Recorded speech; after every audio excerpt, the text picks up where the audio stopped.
Hello, I am Listeners and welcome back to Final Fantasy VII Ever Crisis, and in this video I'd like to give you a guide for the Hojo's Laboratory Very Hard Crisis dungeon.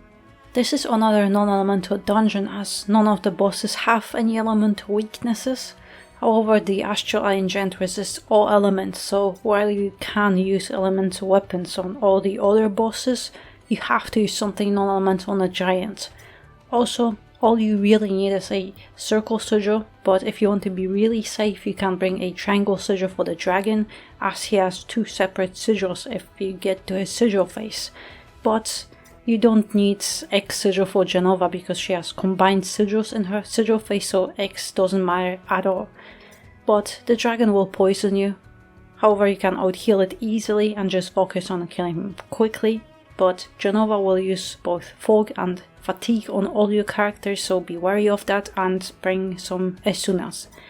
Dyne can inflict darkness and render your physical DPS useless, but we can take a trance ability that will give us immunity, so you don't need to bring any Esuna darkness for that. But Dyne also has a final attack, so ideally you want to defeat him with a limit ability, so limit break or summon, otherwise he will use a Molotov cocktail, but it won't hurt you a lot if you just switch to defense.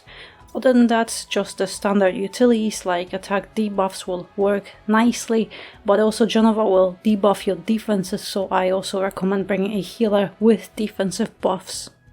It is a very nice and simple dungeon layout, and our starting point is here, and Behemoth is our first boss we have to defeat to proceed further, but then we can choose between 3 other bosses and which order we would like to defeat them, but I recommend going for the dragon first. Then when you unlock this area, go for the Astral Iron Giants and save Dyne for last, before going to Jenova, who is the final boss of this dungeon. And also there are 3 rare items in this dungeon, 2 rare chests, and the last rare item is just after you defeat Dyne in this corner, and it's very visible and impossible to miss. But also, if you'd like to go for the giant as second, you can just go around here and activate a switch to open the door from this side, so you can save the dragon for later if you want to. We are having a lot of non-elemental banners lately, earlier with Vincent and now the FF9 banners, so we got another non-elemental dungeon. And every character in the game has at least one non-elemental weapon, so for example Tifa will be great with her Zangan and Amaran combo, Cloud is great with Glavenus or Zidane, as well as now Vincent has Hugi and Muni if you pulled on any of those banners. Other characters are also viable too, but might be a little bit weaker. However, Zack is an amazing non-elemental DPS with Ceremonial and Twinkling Star combo, and both weapons are free to play as well. But you could also use Kate Sith with his yellow megaphone, as he should be deleting bosses when he manages to crit. But as for the healer, if you are using physical DPS and have Aerith with camera, she'll be more than amazing. But Matt with his Centipede and Syringe or Co-Defender is also a great defensive healer, but I'm using Zack, Sephiroth and Matt, with Zack and Seph being my DPS and debuffers and Matt is my healer. And I also skipped the X sigil and I got a triangle sigil on Zack just in case. And I also have a lot of equipment slots empty and I only brought the necessary equipment, so in those empty slots you can put weapons and materia to boost your stats. Matt has Give Voucher outfit with Vanquishing X, Centipede in main weapon slot for heals, Syringe for buffs and HP, but you could also use Co-Defender for higher MDef buffs as well, then Esuna Fog and Fatigue and a Magic Circle Sigil. And in sub-equipment slots, Matt only has 4-point Shuriken for a little bit more HP, so he has 11.9 HP, 2.9 heals and some moderate defenses. Zack has Give Voucher outfit with Apocalypse, Ceremonial for DPS and Twinkling Star for debuffs and HP, then a Circle Sigil in boost slot and an additional Triangle Sigil, and in sub-equipment slots he has Killer Hornet for P attack and physical ability Bonzi and Heavy Hauser for generic attack, so Zack has 10.9 HP, 4.6 P attack and whatever defenses I got from materia. Sephiroth has Lethal Style outfit with Mega Flare, Protector's Blade for AoE DPS, Kuja for debuffs, a Circle Sigil in boost slots. Then in sub-equipment slot, Sephiroth has Mithril Saber for magic attack and Power Soul for HP and magic ability potency. So he has 11.8 HP, 4.4 M attack and whatever defenses I got from materia. So when we begin the dungeon we have no choice and we kind of go for the Behemoth.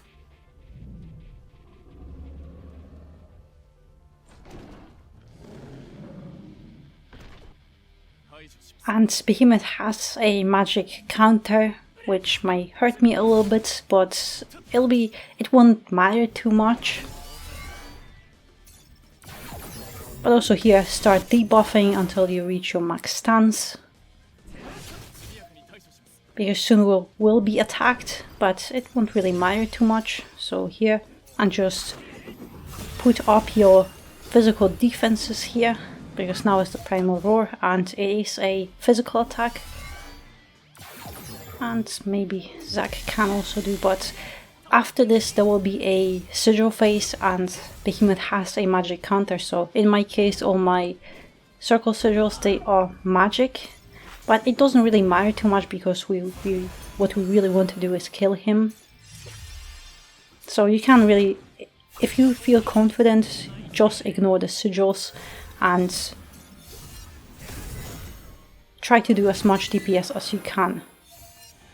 But also the Apocalypse is a great limit break, it is quite powerful, but it also charges very fast, so you can use it very often.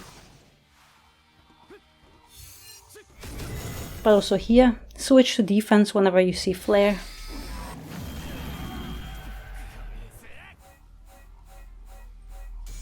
But also this will help.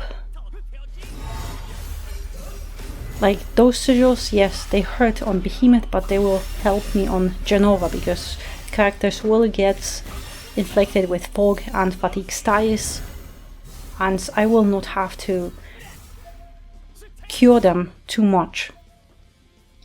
But here that should be the final one, and we should be good. But this one doesn't have any counter, so if you want you can just go for the sigils to break them or try to kill them. But here we can easily recover. I think I got it? Yeah. Because next is the dragon and we should be still fine.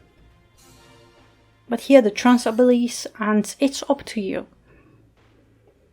Layer, like for example here we have fire potency, ice potency, everything is debuffed because this dungeon really wants us to use non-elemental weapons, but those two trance abilities really benefit you if you are using, for example, 2 magic attack DPS or 2 physical attack DPS, so then you benefit a lot more from this, but I will go for this generic 10% on both physical and magic attack because I use both Zack and Sephiroth, so they use both. But here's the dragon.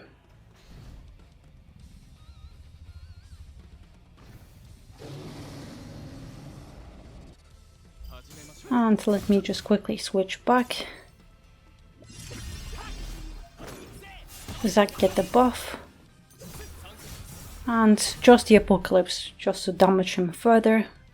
Because yes, Poison Strike will poison our whole team, but we don't want to get to the sigil phase. We want to delete the boss before we get to that, so it's a little bit quicker and easier on us.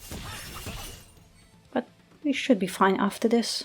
You don't have to switch to defense. This attack, it doesn't hurt us, it just mostly inflict poisons. It's just tiny little bit of damage, so that's fine, just out heal it.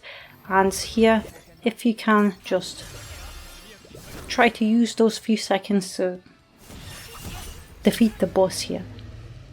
Because after you get to the sigils, you have to break the sigils, because the boss gets immune to all kinds of damage.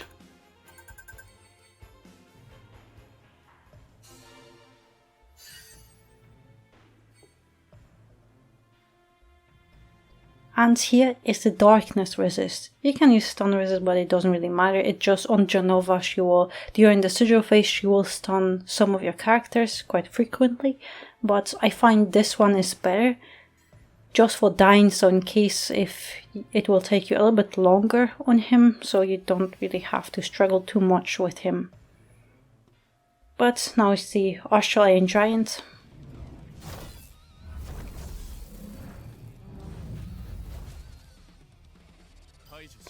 And those very annoying Vahid polices, just try to delete them as quickly as you can. But also here, try to recover and do a physical shield on you. Helm Spiller is a single target attack, but if you can, you want to take as little damage as you can. But also here, when you see in Spirit, Matt has Vanquishing X, which quickly nullifies his attack buffs, and you really want to debuff his attack because it will hurt quite a lot. And Sephiroth, why? We should be fine.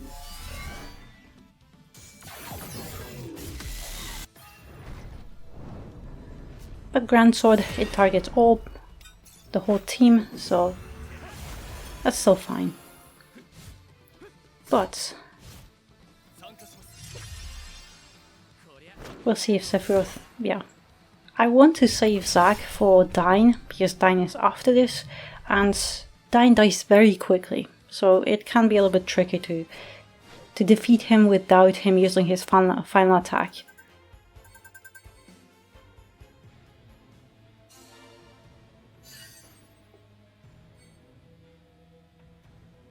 But also here, it's up to you. Definitely don't take this one, it's healing potency, but you lose a lot of physical and magic attack. Don't take this. One of those, it doesn't matter.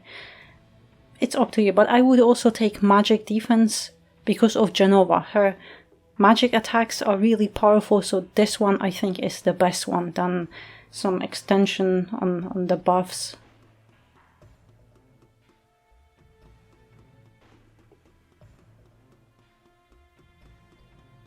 But also here's the first red chest, so you can grab it when you get this one. And oh yeah, that's the one rare encounter that you have in this dungeon. And it's those very annoying ones. Screech. Thundarus, they are fine, it's just twin brains. They don't really hurt you too much like Vahid polices or especially Tripopolises. They are very annoying. But I will wait because I don't want Zack to use his AEB here.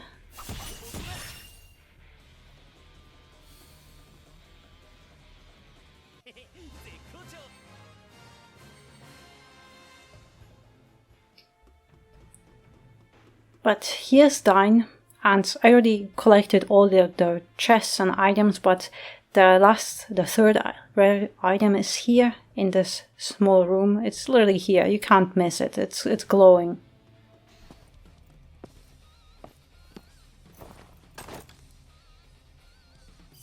But on Dyne, go Zack, and after this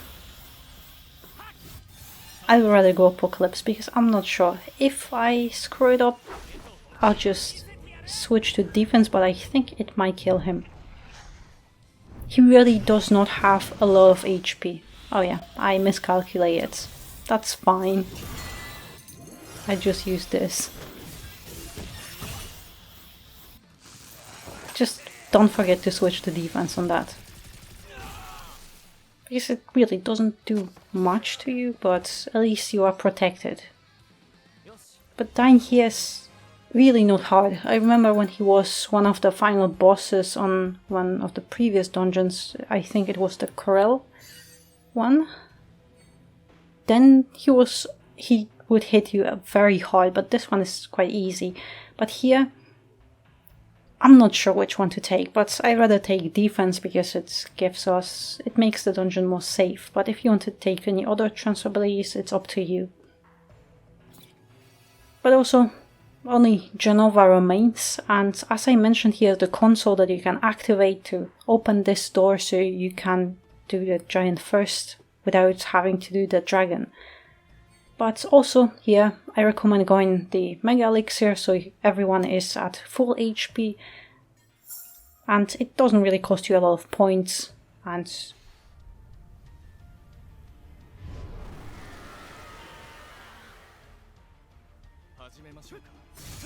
all you want to do is... Actually, I will go for... Oh no. I want to go for this one. And Zack to power up. And now we can go.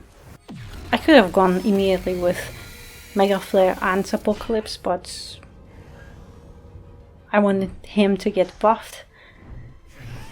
But he sabotaged me. It's fine.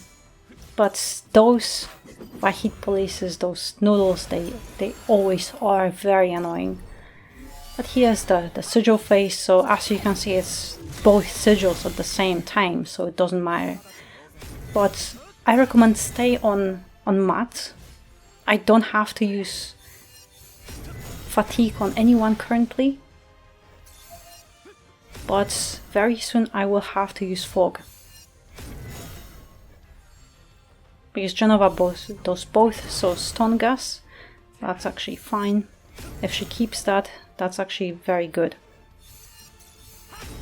Because sometimes she does both, so it's up to you. I think it depends on how quickly you can break the sigils. If you have 2 sigil boosts, you don't have to worry about this. But if you have, for example, only 1 sigil boost or non-sigil boost, then she will inflict you with both fatigue first and later fog.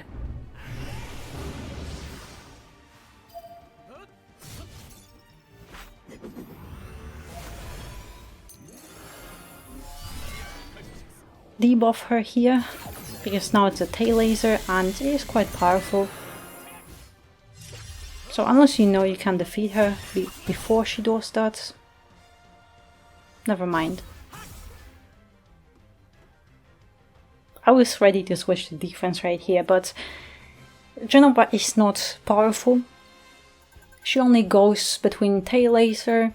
Yes, she also debuffs your magic defense, but she doesn't have any DPS raise, anything, she just switches. Sigil phase, tail laser, just those same phases, they just repeat. But yeah, that's the whole dungeon. It does sound a lot more dangerous than it is.